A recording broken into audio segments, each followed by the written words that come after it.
Primeira carta de João, capítulo 3. Vejam como é grande o amor do Pai por nós. O seu amor é tão grande que somos chamados de filhos de Deus e somos, de fato, seus filhos. É por isso que o mundo não nos conhece, pois não conheceu a Deus. Meus amigos, agora nós somos filhos de Deus, mas ainda não sabemos o que vamos ser. Porém sabemos isto: quando Cristo aparecer, ficaremos parecidos com Ele, pois o veremos como Ele realmente é. E todo aquele que tem essa esperança em Cristo, purifica-se a si mesmo, assim como Cristo é puro. Quem peca é culpado de quebrar a lei de Deus, porque o pecado é a quebra da lei. Vocês já sabem que Cristo veio para tirar os pecados e que Ele não tem nenhum pecado. Assim, quem vive unido com Cristo não continua pecando, porém quem continua pecando nunca o viu e nunca o conheceu.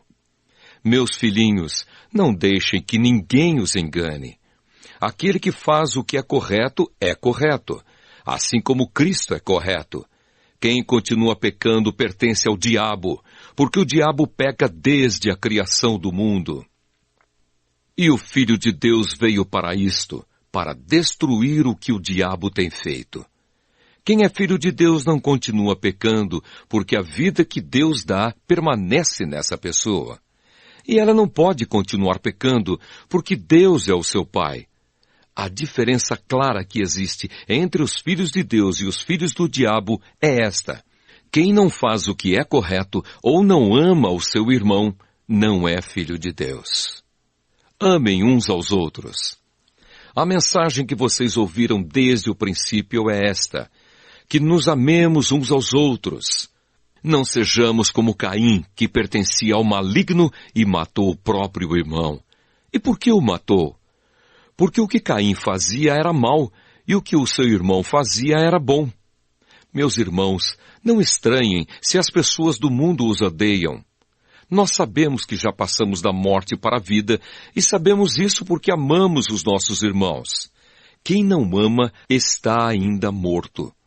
Quem odeia o seu irmão é assassino, e vocês sabem que nenhum assassino tem em si a vida eterna. Sabemos o que é o amor por causa disto. Cristo deu a sua vida por nós. Por isso nós também devemos dar a nossa vida pelos nossos irmãos. Se alguém é rico e vê o seu irmão passando necessidade, mas fecha o seu coração para essa pessoa, como pode afirmar que de fato ama a Deus? Meus filhinhos, o nosso amor não deve ser somente de palavras e de conversa. Deve ser um amor verdadeiro, que se mostra por meio de ações. Coragem diante de Deus. É assim então que saberemos que pertencemos à verdade de Deus e que o nosso coração se sente seguro na presença dele. Pois se o nosso coração nos condena, sabemos que Deus é maior do que o nosso coração e conhece tudo. Portanto, meus queridos amigos, se o nosso coração não nos condena, temos coragem na presença de Deus.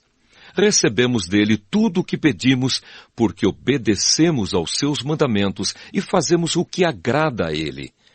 E o que ele manda é isto: que creiamos no seu Filho Jesus Cristo e que nos amemos uns aos outros, como Cristo nos mandou fazer.